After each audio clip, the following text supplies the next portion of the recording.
Good evening, everyone. Thank you so much for joining us.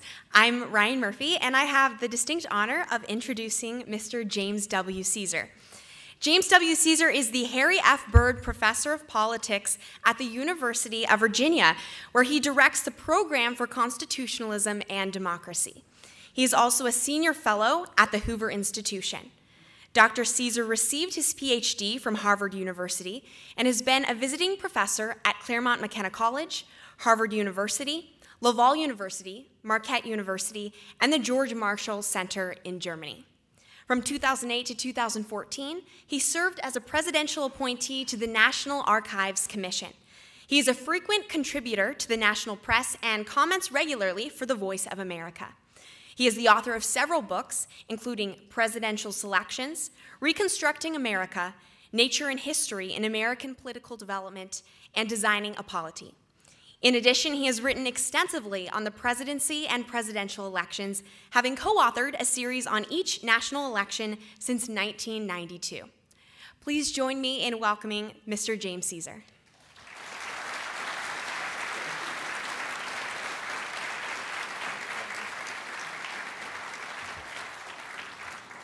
Oh, thank you, Ryan, for that kind introduction, and I'm happy to be back. I was here, I guess, in pre-escalator days, and nice to ride that. Well, I envy all the other speakers in this conference whose task is only to treat the history of a political party from beginning to end or to deal with a specific election. By contrast, the organizers have tasked me with the duty of discussing the whole party system, its origins, its development, and its future as well. And this being Hillsdale College, where the party system fits in with our constitutional order. So the topic is enormous. I won't say huge, so no time to tarry. Here are a few of the empirical observations I'll be making. They're kind of obvious. First, the party system ranks right up there in importance with the institutions of our government, President, Congress, and Supreme Court. You can't discuss America without discussing the party system. Witness this conference. Yet parties, as Matt mentioned, are nowhere mentioned in the Constitution. Mentioning doesn't mean approval or disapproval, but we know from looking at the text of the Constitution and even a brief look at the thought of the founders that they never contemplated parties in the form that we have now, a full and elaborate form. They never thought they would exist, and their observation was that it would be detrimental if they did. Still, this was a free society, and I find no way in which they thought they could have banned parties legally in the United States. So there we were at the founding. Parties, the party system have been enormously influential in the American political system here. They've colored and inflected all the institutions. I mean, constitutionally, the president supposed to be president of all the people. Washington took great pride in that. Yet our presidents now are conspicuously partisan. Take the current president, who's gone so far as to campaign against one of the candidates while he was on foreign soil. So not exactly president of all the people. Having donated $1 to him in 2008, I received his emails since then every single day, and they're partisan in character, and I think this reflects the notion the president isn't simply the president of all the people anymore. And Congress, does it act as Congress, as a unified body, or more as a contest of parties? One always supporting, or usually supporting the president and protecting him, the other opposing him, in some ways trying to embarrass him. So you could go on to see how parties are enmeshed in the operation of our government. And here's another descriptive point I'll add. This is for those who are interested in comparative politics. I wanted to say that in this respect, that though our parties modify the constitutional system also affects the character of our parties. Because if you look at some European states, where the parties, as it were, have been given free rein and practically are the constitution in a parliamentary system, in the sense that they set the whole government. The government grows out of party government. It's really the core of the constitutional arrangement, whether you have a majority in parliament. In those systems, we see parties fully developed, the logic of parties fully carried out. So they're sometimes called party governments. But not so in the United States, however important parties are. Offices still partly count and influence the government in spite of parties. So you have, just to take the current election, you have the Speaker Ryan making it clear that he would support Trump if he's elected president, but that he feels he's there to check him. And Marco Rubio said, in a way, I'm running in president partly to check him. We find in this that the representative function is not dominated by parties, and some of the times it's even less important than the classical conception of representation. And this is one of the few countries where this classical idea of holding an office as an individual vies with the party for influence over the political system. Now, those are some of the empirical claims I'll be making. These empirical claims raise almost spontaneously some speculative or evaluative or normative issues right off the top. I want to touch on a few of those today as well. One is this: well, since parties formed early in the United States, and since they're so pervasive and seem, looking back, so inevitable, I think it's fair to ask whether the problem here is not with the addition of parties as over and against the original Constitution. Really, the question might ask, is the problem with the Constitution and the founders? Is this an important blind spot in their understanding of politics or not? Then you could ask, did the addition of a party system strengthen important constitutional government, make it better, as Matt suggested, or has it made constitutional government worse? And there's a real complication here. This goes back to a point that John Locke spoke of, the imperfection of language. We think that when we use a term like party system, that it refers to one thing, and the mind goes around in circles trying to say what that is. Yet very often we find that a word like party system or a term actually embodies several different alternatives. And in fact, with the question of parties, we see that parties are not the same thing at different times. Even by their natures, we'll see they're not the same thing. So that when you ask the question whether parties and a party system is harmful or beneficial, you have to ask it, which party system and what kind of parties, as these change. Finally, parties, since they are not in the Constitution, though they are embedded in our political system now, still the fact that they aren't in the Constitution means that they don't have constitutional status. And it's fair to ask, will parties last? Will they endure? Or could we see in the future, in fact, the very near future, a future without parties in the sense we have now, or parties that are performing somewhat different functions than they have now? Well, so much by way of introduction. Let's go right to the Constitution. And what's conspicuous in the Constitution, and where we see the absence of political parties, is in the method of presidential selection, otherwise known as the Electoral College. There's a misimpression that the Constitution created three national institutions: president, Congress, and court. Actually, it created four. The fourth is the Electoral College, fully spelled out in the Constitution. Now, that institution is still active at the end point today. That is, in the final selection of president. That's why we count up the Electoral College, the way it's, those are the ones who finally decide the president. But this is the point that's overlooked about the Electoral College in its original form.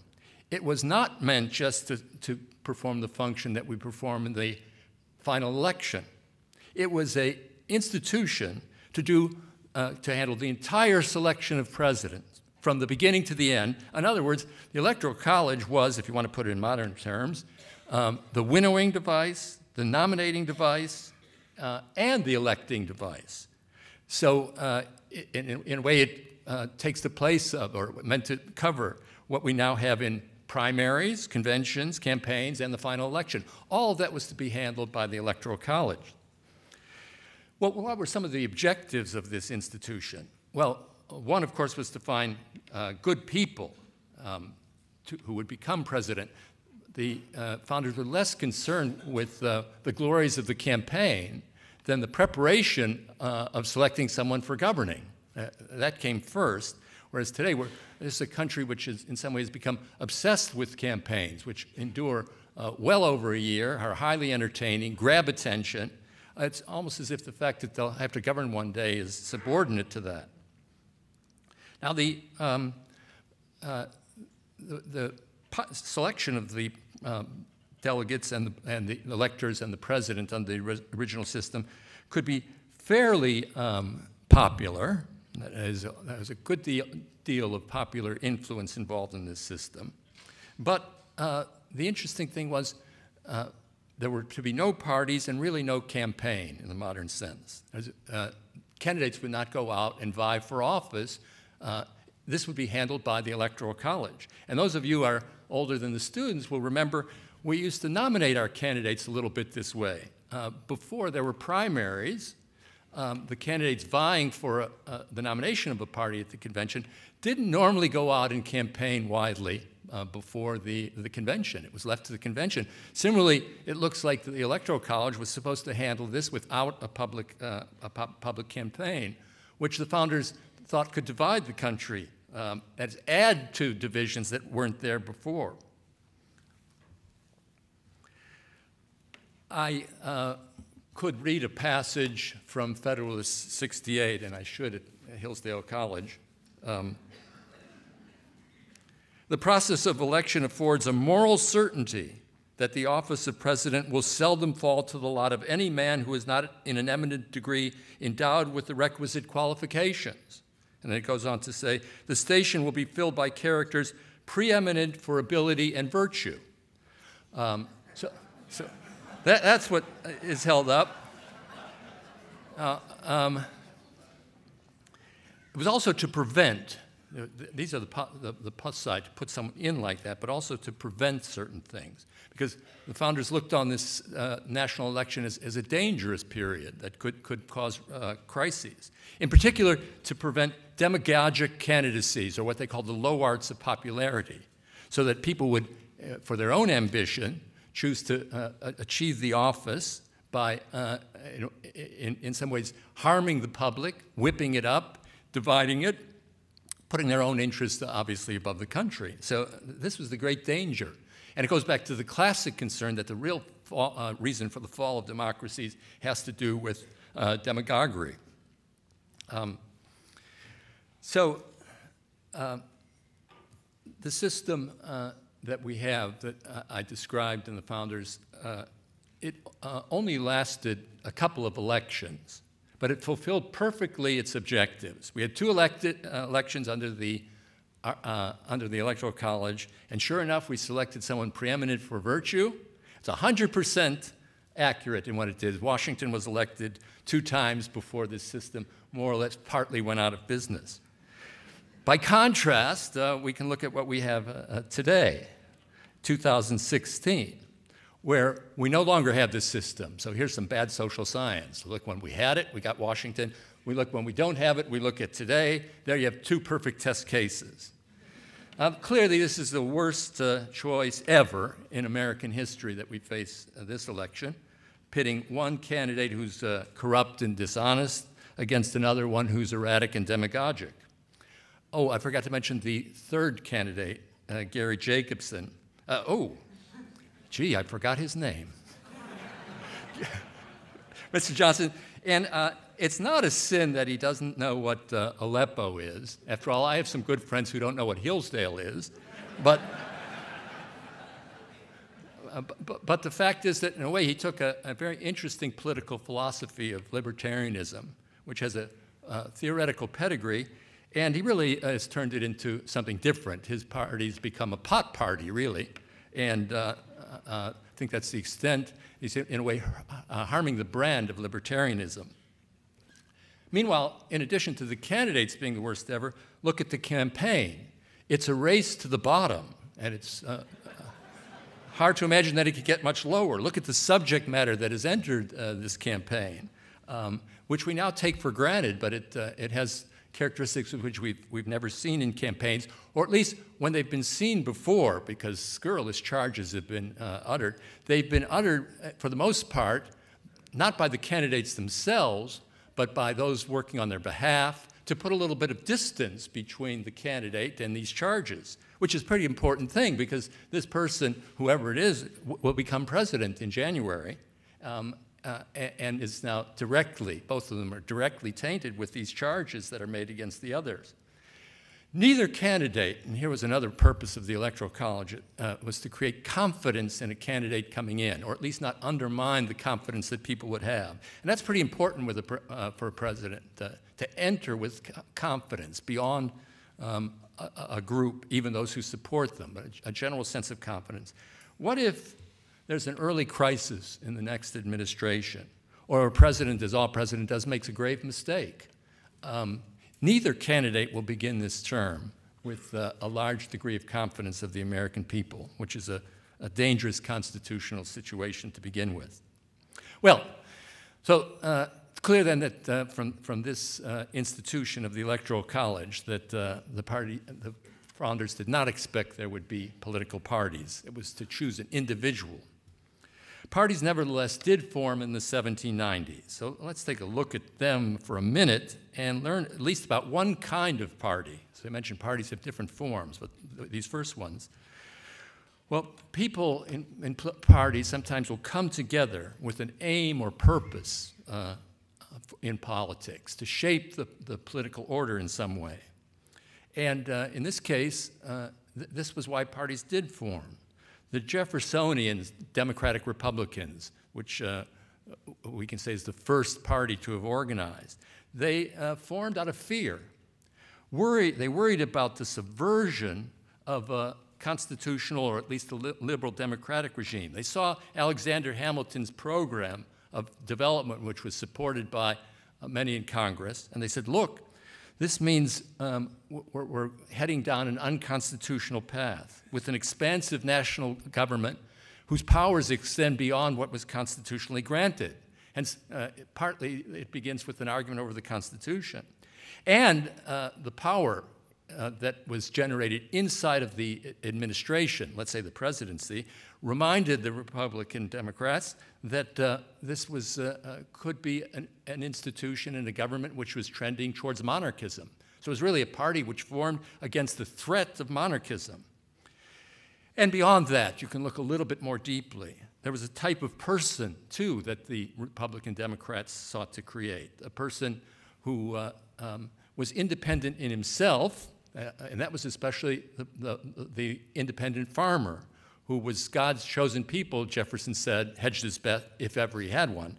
But that was the farmer. So it was, in a way, an idea of a rural, virtuous citizen that was what the Republican Party, Democratic Republican Party, stood for.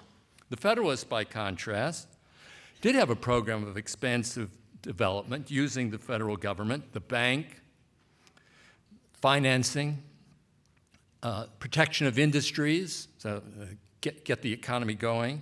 So a strong use of national government with a strong presidency. In some ways, it resembles capitalism in the sense of developing and entrepreneurs and recasting and remaking society, the economy. But capitalism without laissez-faire. That's what's the distinctive contribution, if you will, of Hamilton, a critique in some way of Adam Smith, at least for a new nation, to set things up and get capitalism going. And beneath that, also a type of human being that was favored, an individuals who were displayed energy or entrepreneurship. And that would bring, in that time, if not independence to everyone in the country, independence to the nation, which would now have an economy which could supply the materials and the wealth for protecting ourselves. And they, in turn, turning the favor back, feared the Jeffersonian Republicans, who they thought were radical Democrats, Jacobins, using the term from French, undermining the system, as it were, by extending views of democracy far beyond what the Constitution had in mind. Now, there's a logic to parties as they get started. You can see this today. Forget about what we call the parties, Democrat and Republican. There's logic to parties you can see when a new group forms and could be a party. Take, say, the Tea Party, which has the name party to it, too. See, people get together. They have this purpose. What is it that they want to do? Well, eventually, Tea Party never quite got fully to this point, but if it had become a party, they want to win offices in order to achieve their objectives. That is, take control of enough pieces of the government to achieve their purpose. And in doing so, they do what parties do first, which is usually to take a name, Federalists, Democratic, Republicans, a name so that they can present the purposes of the party to the public. Then nominate. Parties must nominate. It's so important for this reason. If you allow your side, the people who believe in your views, to put forth 3 or 4 candidates, that is, or all 17 candidates, what the heck, all 17, and the other side only puts 1, you're most likely going to lose, even if that 1 is Hillary Clinton. So this is the issue. In a way, what the party has to do is put the principles of the party above the ambitions of any individual and get everyone to sign on to the idea we're not going to divide our votes, but we're going to concentrate them. Therefore, we have to select one person. It's a logic of nomination. It's almost the first thing that parties do. And in this case, in the 1790s, that's what the parties did begin to do, using, in this case, the members of the party in Washington, what they called the caucus of Congress, to choose the nominee. That was the nominating instrument. But nomination is essential to concert your voice. And then to coordinate in campaigning, obviously, in an effort to win as many offices as possible. And in the context of campaigning and raising attention for your party, communication is essential. It's not by accident, therefore, that a lot of our communication system in the United States was originally a creature of the parties.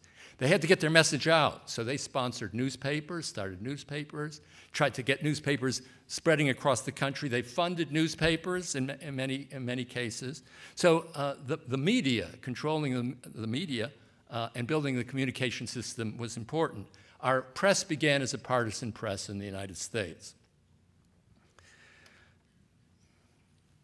Now, what's interesting about these first people who formed these first parties is they didn't care at all about a party system. That wasn't what they were about.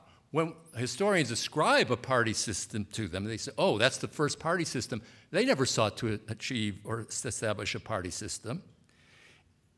What they wanted was that their party would win and finish off the other party forever. It was an emergency instrument. In fact, even as these people engaged in party building, they never argued or rarely argued for anything like a party system. In fact, they would soon achieve their objective of one party going out of business. So through the 1790s and into the second decade of the 19th century, we find, therefore, that the idea that parties are detrimental to constitutional government persists even with and among those who were engaged in party building. They wanted it to end. They never defended a party system or the legitimacy of a party system as part of our constitutional order.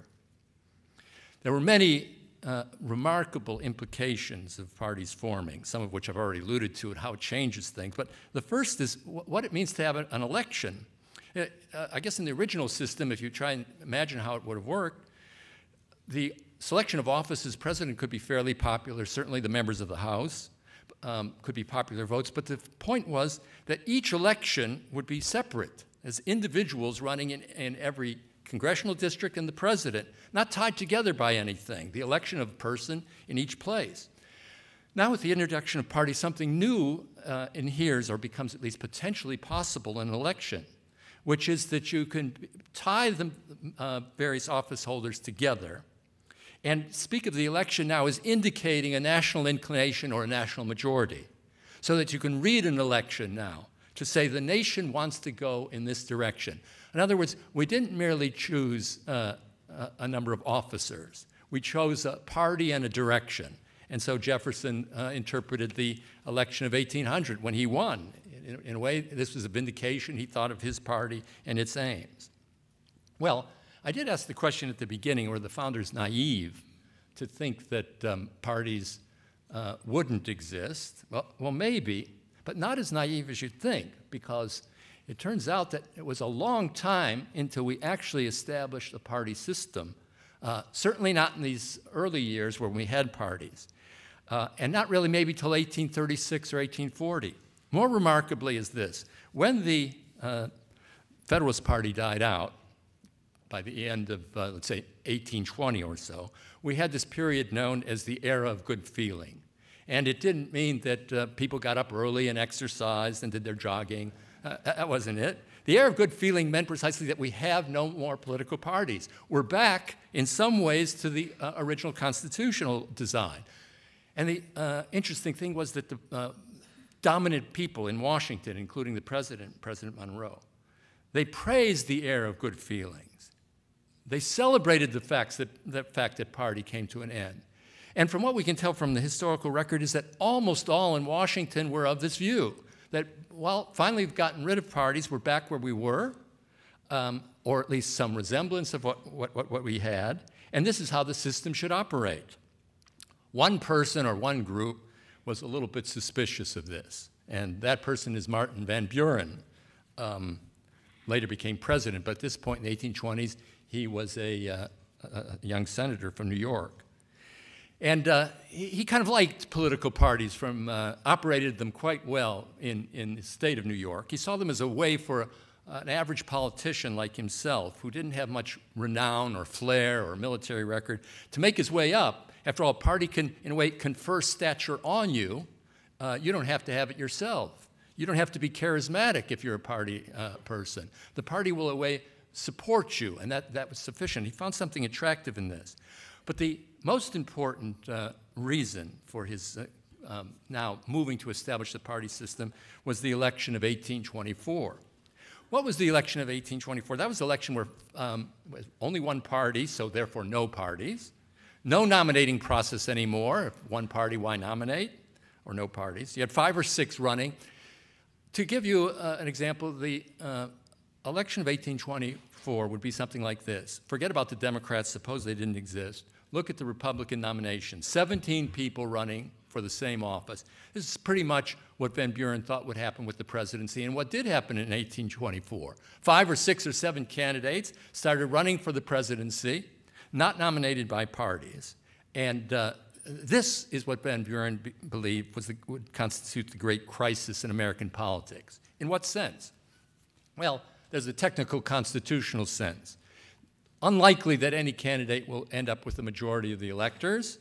Therefore, the election will go to the House of Representatives, which is a very unsatisfactory way of choosing a president. Even Madison thought so. Each state gets 1 vote.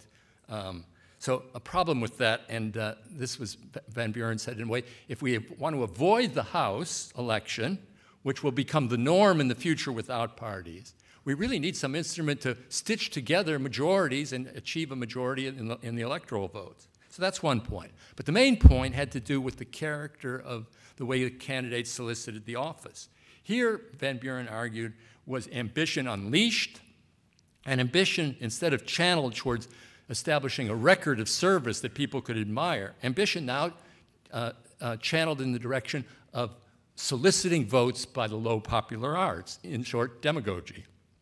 And the consequence was that you had 6 or 7 candidates, he said, running around, each appealing to some part of the electorate, because you weren't going to get a majority in all likelihood, some part of the electorate, and therefore looking for a base, but not a broad coalition.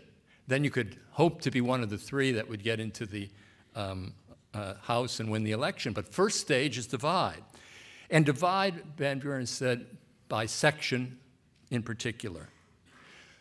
The crisis, therefore, that he saw looming was that the country would fall apart because of how we choose our president, fall apart because of demagogy and sectionalism. No way to stop it, or unlikely to stop it, he believed. The solution, therefore, he argued, was to establish, and now we get this word, a party system.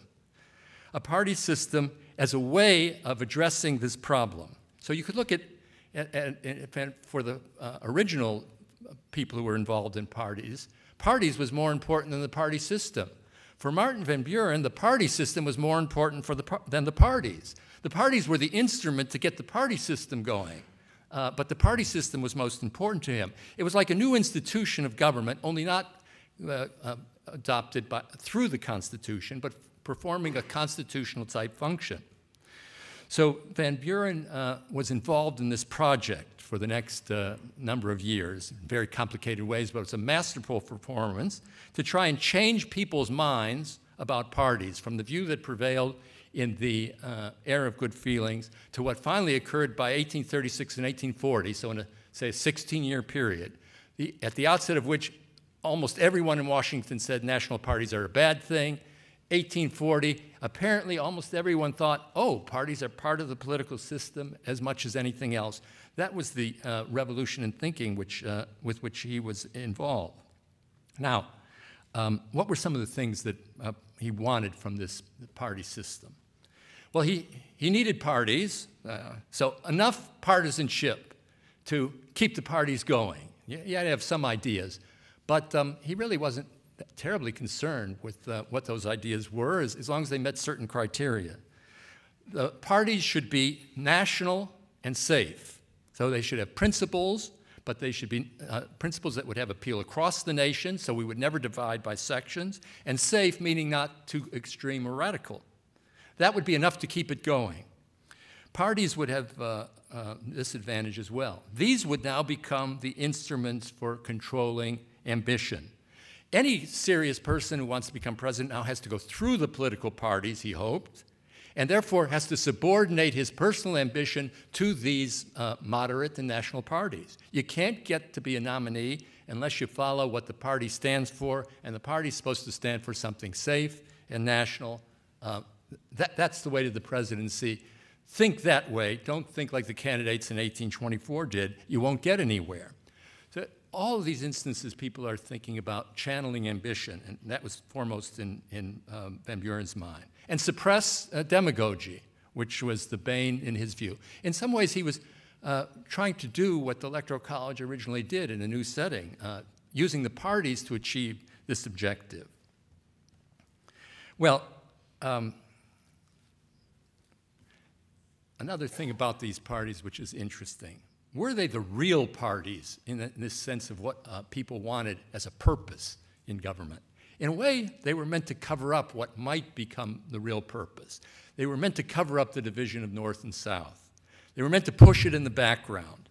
And Harry Jaffa, in his book, writes, he says, well, the real parties, in a way, were latent and formed as early as the Missouri Compromise in 1820. We saw what the real divisions were.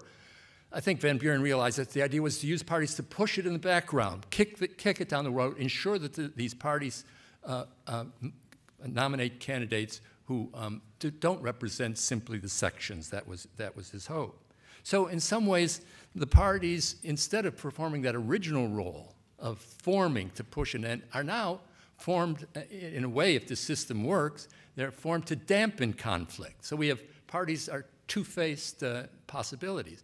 Parties as instruments for change that come together in the views of people to reform or completely remake the society or the government. And parties, understood in another way, are these safe instruments that are part of the system in the United States that dampen conflict and that exist in a way to keep the dangerous issues out. And if you look at political science, there are two schools that study parties. Some of them laud in parties. They say, oh, look what they've done for moderation. Okay, they're a little bit corrupt, but the price of corruption is great.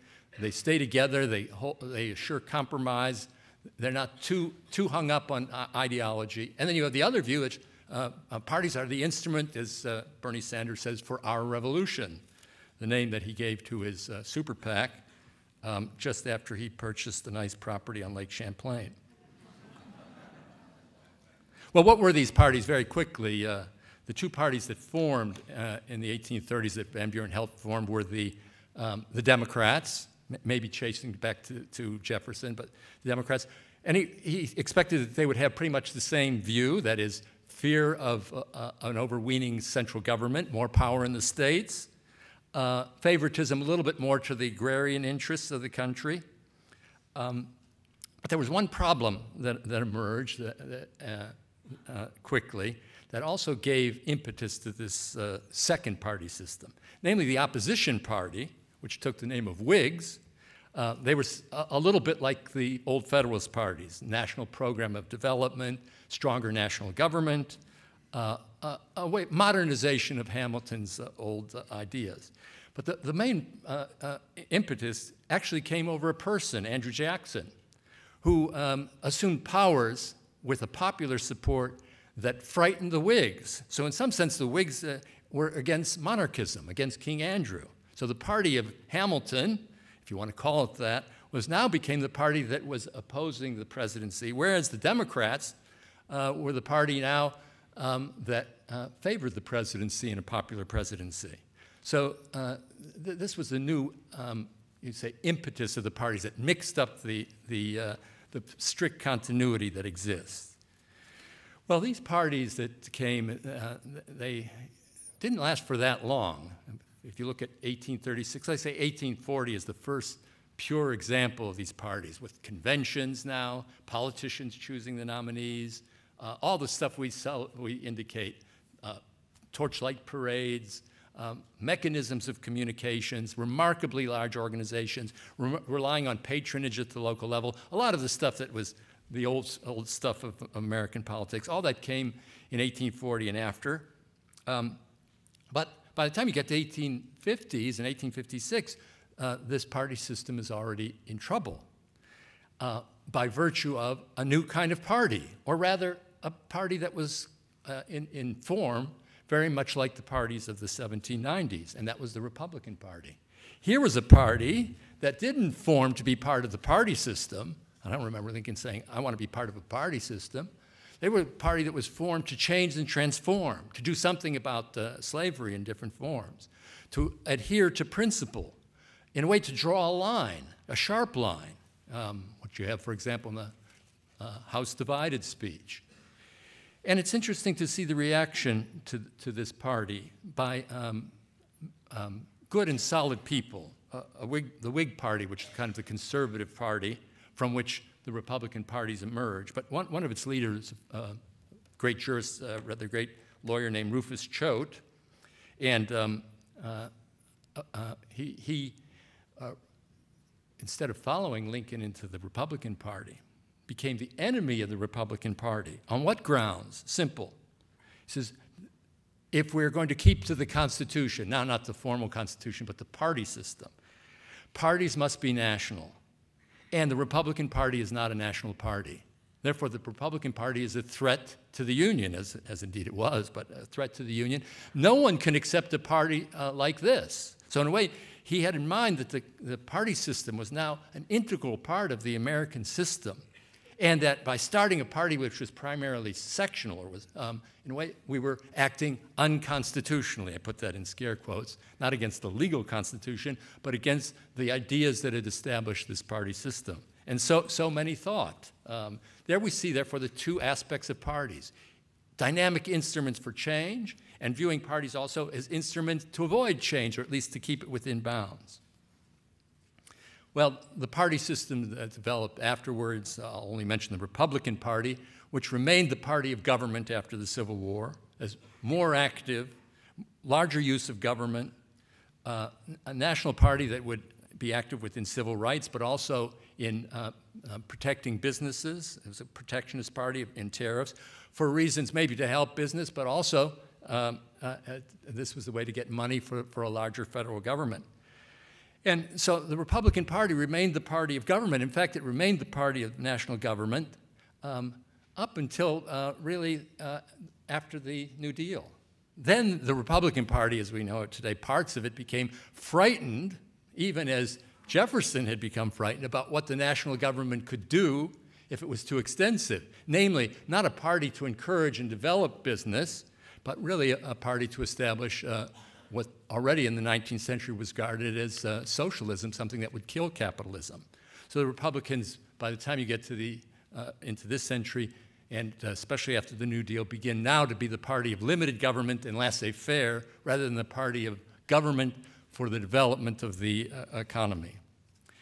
Well, the final step in this is the progressive movement and what it did to the party system, which takes us pretty close to today, really. It took the progressives a long time to get what they wanted, but by 1972, pretty much what they had proposed had come into being. They had another view of what parties were and what the party system was. So, again, can't use the word party system because these are almost a different entity. What was the progressives' issue? Before you get to parties, you have to understand that the progressives, I mean, the leading intellectuals, were an anti-constitutional or anti-congressional party. That's not a condemnation, that's a statement, pretty much a fact. What they worried about and what they didn't like about the original Constitution was the fact that it dispersed powers. And in modern government, they argue, to handle the demands of an industrial economy, you couldn't have two institutions going in different directions. You couldn't have a Congress checking a president and leading to all sorts of difficulties of getting anything passed. What you needed was a central point where authority was vested. And this became de facto the executive. So that's where power should be vested. This way the government can act, two favorite words, efficiently and coherently. Didn't have to put up with this compromising and this give and take. And rationally, of course, as the progressives were. Social scientists and experts working under the president could now devise the programs that we needed to manage an economy and later on to manage a welfare state and later on to give us Obamacare, if you want to look at it that way, from John Dewey to Jonathan Gruber. Well, what about parties in this now? Parties are second place. In one respect, the progressives, early on, they praised parties, at least in this regard. Parties were the one thing, they said, that at least allows the president and Congress to get together in some way and overcome a little bit the separation of powers. So they saw something in parties which was superior or helped the Constitution. The problem, though, was the character of those parties. These parties, they said, were corrupt and beholden to politicians who asked for a price, namely patronage to keep their parties going. And therefore, the national conventions and the national parties selected low-level people,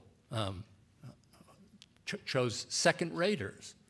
But if this new system was going to operate, of concentrating power in the executive, it had to be a dynamic executive, an executive who, if not one who set forth principles all the time, set forth a vision, who captured the imagination of the American people.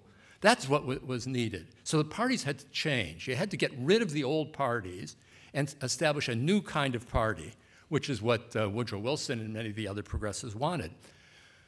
Those who would vie and become, say, even vie for the nomination would be great orators. Instead of their experience in government, it was their capacity to be able to deliver a message to the American people, to capture them, to elevate them. What about the risk involved in this process?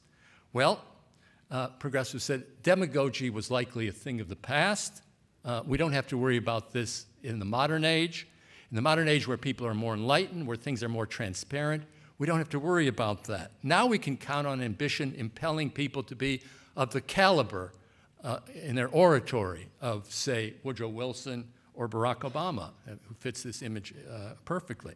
What, therefore, Wilson and others proposed back then, and eventually they said we reached by the 1970s, was elimination of the convention and the politicians as the gatekeepers for the selection of presidents, not presidential nominees, to replace it by primaries and the voters. This is where the stars could shine, where the process of the campaign now was so important, where we could watch these people in action and see them selling a message or proclaiming a message to the public. The parties, therefore, would continue, only they would form now around the individual leader. Instead of the party being over the individuals is now over the parties. The parties form around the individual. It becomes his party, Obama's Democratic Party, which is pretty much it. And the party now serves as an instrument, really, to subordinate Congress. assume a majority party always in the same for the Congress and the presidency. The president is the natural leader of the party, not the Congress. The party will normally follow the president, hence you get this concentration of power which is desired. So that's the new kind of party which we have, whether it's realized these objectives of high-minded politics rather than demagogy, whether the campaign is elevating. Those, of course, are questions which stand very much at the forefront today. I'll mention one or two other points about this new system. Parties, when they formed originally and throughout all the 19th century, were entirely private associations. By that I mean they got together, just like the Tea Party did. They formed, they gave money together, they organized. They had no legal status or standing. They were like any other association, say a drinking club, legally speaking. So it was very supple in what they could do. They could make whatever rules they wanted. Of course, they had to be cognizant of the fact that they were vying for votes, so the rules they wanted had to, in a way, appeal to the American public. But they decided the forms of the party, the rules for nomination, and everything else, entirely to the parties. But they were performing such public functions. I mean, after all, here they are really performing the function at the national level that the Electoral College was supposed to, nominating. Could you really just leave them on their own? Or, as these discussions of parties indicated, did this now become a kind of constitutional question, not in the Constitution, but a constitutional question? And so what we have is a transformation, a complicated transformation of the legal status of parties, mostly by the states' governments, which begin to move in and to regulate parties, to tell them to do this, to set up the rules for primaries, whether there will be open primaries or closed primaries. Parties, in a way, instead of being wholly private, are now partly public utilities, performing public functions in ways which raise questions of whether parties will have the suppleness in the future to change and transform. Anyhow, that's for the lawyers, something I'm not, but an important issue. Well, what about parties in the future? Today, you might wonder what the future of parties will be. Obviously, there's, within the Republican Party, there's the risk of two parties forming out of one. Looks like it could come apart in some ways, but that's happened before where you have two factions, but enough maybe to split the party altogether. But the more important thing would be the structural elements. Are parties really needed in the way they once were? Parties perform this function of communication, of touching the voters, organizing them, and bringing them to the ballot box. Do you need this anymore? The most fascinating thing about what has happened over the last 20 years is that the cost of communication is zero in the United States. One human being with one little instrument can send out a message to every American, and it doesn't cost a penny. Of course, there's the question of whether they'll listen, but this is now possible, which has never been possible before. And so some of the things that parties can perform are no longer necessary. So do we really need parties? Or will parties in some way give way to some new organizational form or challenges from outside such that they'll lose their capacity?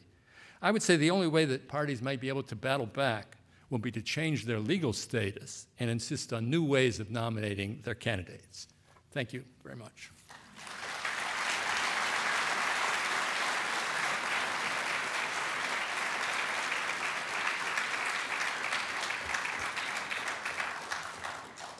Thank you very much, Dr. Caesar. We now have time for a few questions. Please raise your hand and the microphone will be brought to you.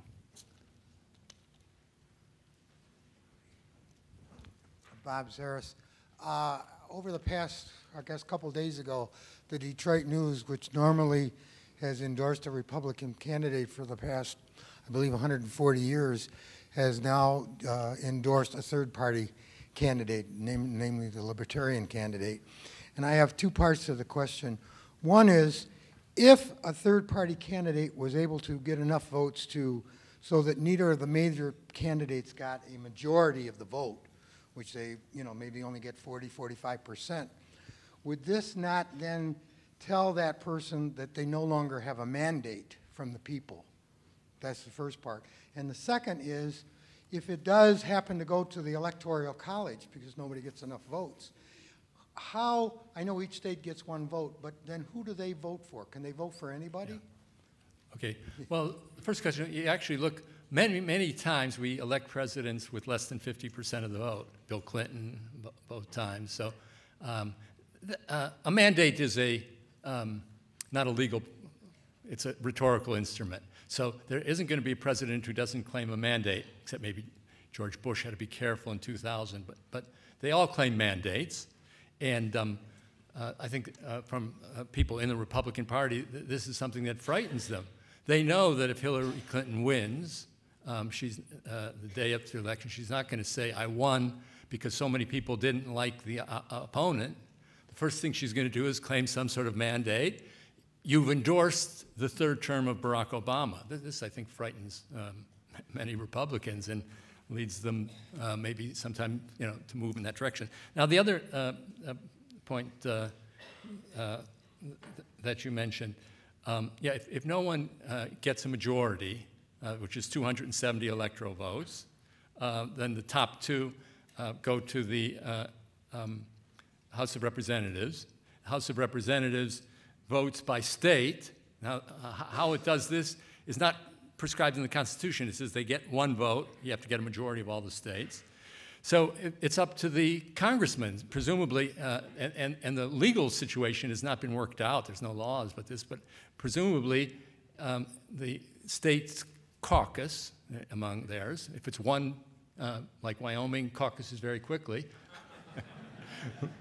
Now, there's one possibility if the delegations are split, that states won't be able to vote, and maybe you would never reach the requisite majority. Now, what about the way the congressmen vote? People assume in normal times that they're going to vote for their party, whatever their state does. That would be the first inclination.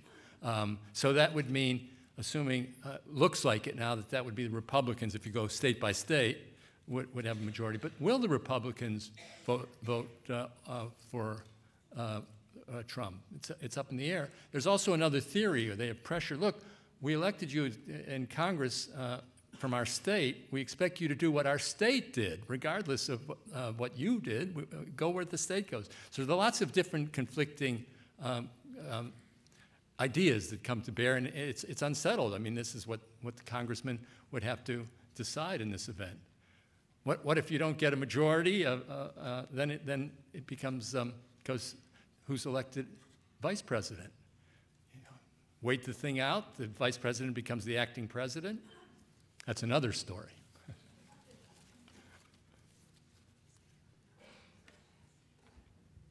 Earlier, you were saying that the only possible future for the two-party system is changing their legal status and their method of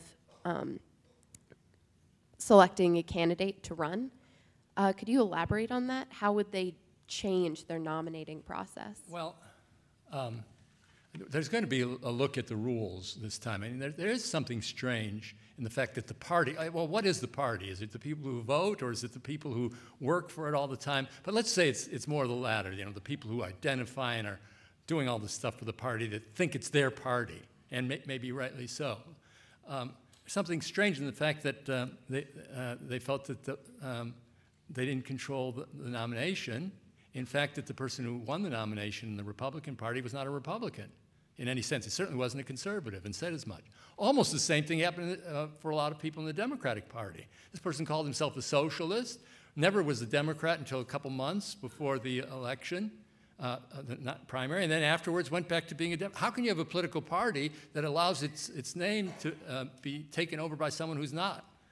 So there's going to be some changes maybe coming up. There always are, but maybe more radical ones. But my direction would be to think that parties should disassociate themselves, try and disassociate themselves with any legal regulation, and claim themselves again to be private associations, rewrite their rules as their own, hold their own forms of primaries and caucuses, and justify this. People will say, well, aren't you performing the public function of nominating? Aren't you sort of a public institution? That would say, their argument would be, no, we're a private association, and if people don't like the way we do it, they can start their own party. So you would have closed parties, but an open seriously to third parties to move in and out, which is the check. I think we'd do much better in that direction. I'd like to see the state get out of business of elections in a lot of ways. Why does the state publish the ballot? Everyone should bring in their own ballot, which would be easily done now. Every people are voting on internet. They get a copy of it, do it the way they want to do it.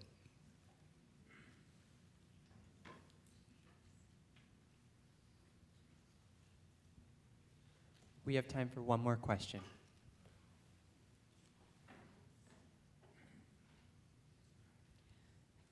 Parties have seemed to evolve. The Republican Party now is not what I grew up with from childhood. It seems to be that what's governing the evolution of the parties are factions. And the factions are becoming so strong that I am wondering, at some point, could our whole system implode because it's not based on the principles on which it was founded. It's based on the factions that are making demands that at some point cannot be fulfilled.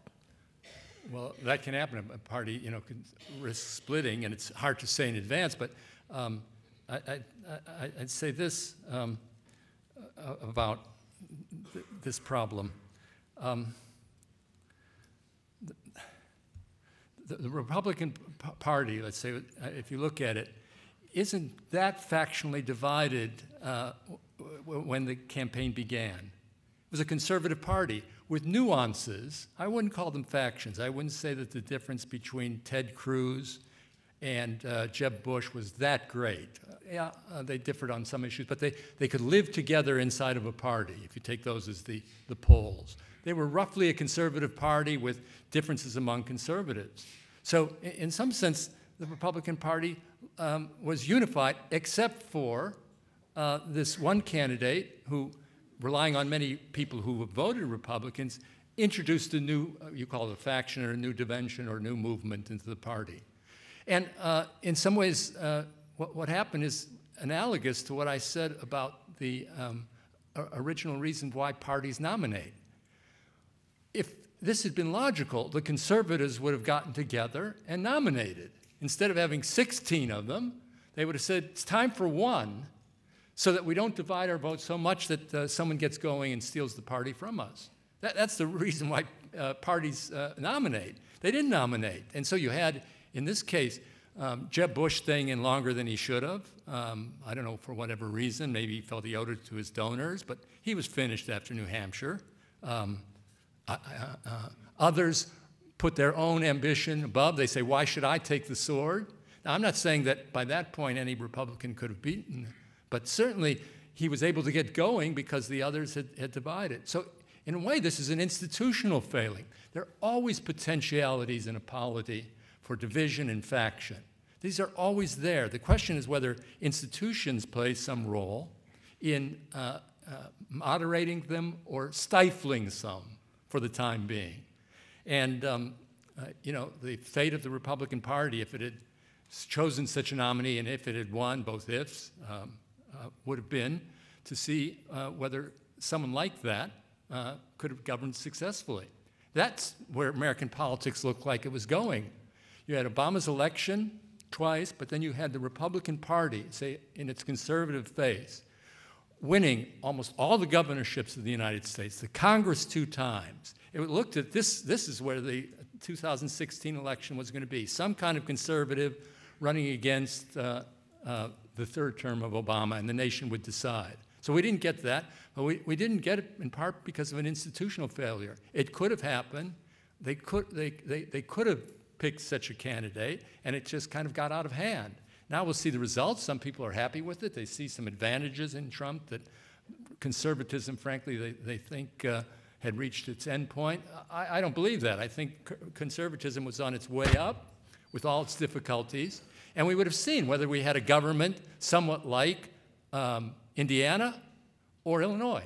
That was the test that the nation wanted. That's red versus blue. That's what we've been going for the last, really the last 8 or 10 years, this building up. Where do you want to live? That would have been what the national government would then have been. A Republican Party with that type of president, controlling both houses of Congress and almost a large number of the states and state legislatures, a position it hasn't held since the 1920s. So that would have been the test, and we're not going to have it. We may get something more interesting. Who knows what the future will bring, but that's an institutional failure. Thank you.